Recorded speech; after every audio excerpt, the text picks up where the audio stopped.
fast as I can. Real Delulu, yelling out my man for that river bend, river bend, river bend, river bend, on Port Kelly land, and I'm still Delulu, yelling out my man. Hey guys, welcome back to my channel. So, Tasha K, boy, you know when Tasha K get on a mission, she gonna do it, okay? So Tasha K is going on a tirade because Joe Budden decided not to put out their podcast together. They did a couple of weeks ago or a couple of days ago. I don't know how long it's been since they did the interview, but because Joe Budden decided to spare Cardi B's feelings of what we thought was the reason, Tasha K got in a uproar. Okay, now we were under the impression that, because Cardi B said that Joe Budden made her feel the type of way, and that Cardi B seemed like Joe Budden don't like her. Joe Budden came out and said that that's not true. You're not gonna respect for her, and that once again, you're picking the Latina versus the black woman. So Tasha K went on her backup channel and she went the hell off. Check this out. Appreciate No Jumper. And I wanted to come on here and say something because I have to say it. I was kind of wrestling back and forth. And then, once I had some time to really, really ponder on things, because that's what I do. I think a lot. I overthink. I said, I got to say this because if I don't say it, you guys expect for black media to be as fair and have as much integrity as possible. You guys expect that from us. You deserve that. So I did something that I shouldn't have done, but I'm glad I did it because it will never happen again. So when we were putting together my PR run, okay, for our October 20th wine, gossip, and comedy show in Miami, everybody has been reaching out to me to do an interview. Everybody. I have turned down We in Miami 4 times. But if I ever give that one interview, it's got to be with black media. It's got to be with somebody that I feel that is not afraid to allow the truth to come out, but still remain objective. And I really honestly thought, because I thought long and hard that was going to be Joe Budden. I said, I could have sat down with anybody to give that one, right? My interview with Adam is nothing compared to what I did for Joe Budden. I said, it's got to be black media because he's shared some of his own shit when Rory and Mal left, or when Tahiri and all these other women were trying to say that he was a woman beater, right? Someone who's been falsely accused of things, and he's still been able to rise above all of the negativity. And he understands what it's like to be the underdog and how you see people that you feel is not even better than you, get bigger contracts than you, get treated better. Why are these streaming services lowballing me but highballing them? And I'm putting in the work day by day. I now understand why nobody fucks really with Joe. Joe is all bark, but no bite. When it comes to putting the money on the table to pay the bill, you gonna have to be knocking on that door looking for that money. You said you was gonna do this. And he has every right to do what he wants to do with his platform. This is not what this is about. This is about him getting it out the mud, having to rebrand himself after they labeled him a drug addict, a woman beater, all of these things. But I should have known that when he sat his ass on Drink Champs and he said out his own mouth that when Jay-Z calls, he gets scared.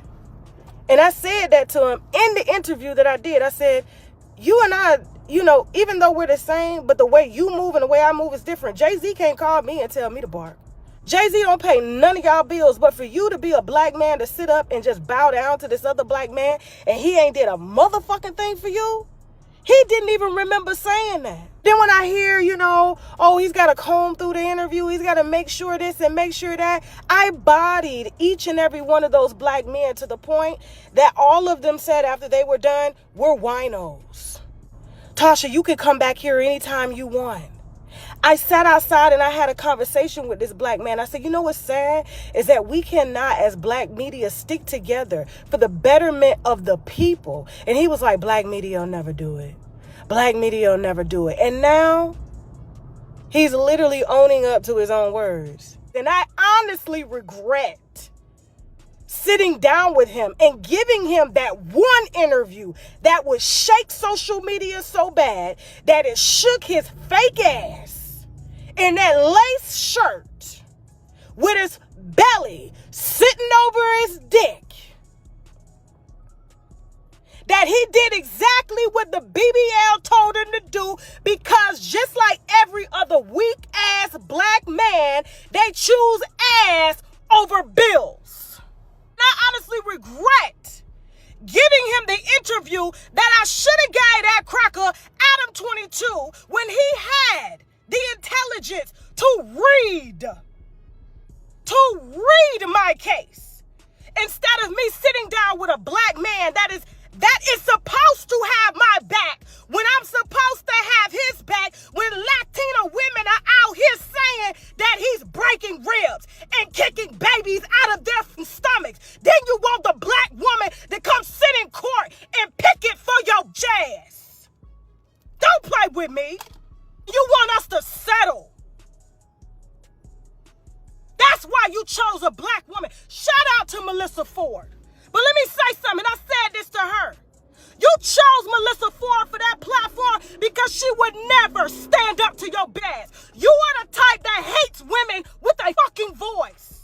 So when they cry and say, oh, somebody did this to me, you feel sorry for the puss until the rabbit got the gun on your bitch ass, calling you a drug addict, calling you a woman beater. But you innocent. But you ain't take the time to read my case, nigga. You ain't never picked up the motherfucking court documents. You just believe that because she got a BBL and a pussy. The same bitch that'll turn around and say you kicked the baby out her stomach. And I will never in my life ever consider color or expect a black man such as yourself to have a black woman's back. And the next time these bitches get up to say you beat their ass, I'ma believe them. The same way you believe that bitch. And you get to know Tasha K and everything I built myself with my black African husband who's not afraid to stand up to no nigga. All talk, no backbone, and your motherfucker ass bitch. Now that's why I called you gay. So my original opinion was, oh yeah, F Joe Budden, once again y'all letting Cardi B run y'all hoes over. And even Adam 22 came out to defend Tasha K. And I was like, ew, I'm 22. But then I realized that Tasha K and him have an interview coming out soon. So I was like, oh, look at Tasha going to the white outlets. And once again, y'all always play about black people going to white outlets, but those be the ones giving us a chance when black outlets don't be doing what they're supposed to do. So here's what Adam 22 had to say. Check this out. I got the podcast game on my back right now. Joe Budden had Tasha K come all the way out to Jersey and do a multiple-hour interview. She was happy about it when I seen her, and he's not dropping it. He's scared to death of Cardi B. He's scared to death of Offset. He don't want to have another run-in in the mall with the QC goons like he did. Remember, Everyday Struggle was actually really entertaining before QC told him that he wasn't allowed to talk about their artists anymore. And that's when you saw him really simmer down, brought the temperature down a whole lot. But, I mean, if you're Tasha K and you went all the way to Jersey to do an interview that when I talked to her, she was real happy about the interview, and he's not dropping it because he's scared of Cardi B, like, what kind of shit is that? That's not why I got in the podcast game. I didn't get in the podcast game to be running around acting like a hoe. Hoe Budden, you acting like a hoe, and nobody respects it. Your fans are losing interest because you're not keeping it real. Now, more than ever, it's important that we support real, independent media. Because as you can see, even a podcast like the Joe Budden podcast, which for a time was a symbol of independent hip-hop media, it has been co-opted by the deep state, Cardi B and Offset, the deep state. And, there's no coming back from that. For me, it's kind of disappointing, Not only is this guy like setting his hosts up against each other and trying to create all this internal drama, basically copying No Jumper, but now he's scared to drop like real legitimate interviews with powerful black creators. Man, that's a sad situation. I don't even know what to say about it. The great have fallen and 22 is on the rise. So if you want some real content, you know where to go. YouTube.com/NoJumper. Go check out that Tasha K interview. Joe Budden was too bitch made to drop his. Boom! So You remember how that saying goes, it's your side, their side, and the truth. So I'd be rational for a second. I was like, well, what does Joe Budden feel about the situation? And he showed me come out, and he showed me a whole lot of sense. And I was like, damn. Thinking about the situation with Tasha, what she going through Cardi B. Damn. He was right. Check this out. Just to clear for the community, some people were just worried about why you chose her in general. Can you just explain why might you had respected her work at one time? Oh, you talking about Shorty Doo-Wop? Yes, indeedy. And keep in mind that we said at one time. That does this statement that he says has no reflection on how he may feel now. No, listen, And it's the recorded. girl's work ethic is her work ethic. Like, and she has it. Can't nobody take that away from her. I wanted to learn more about her. Clearly negligence on my part with that old her Cardi.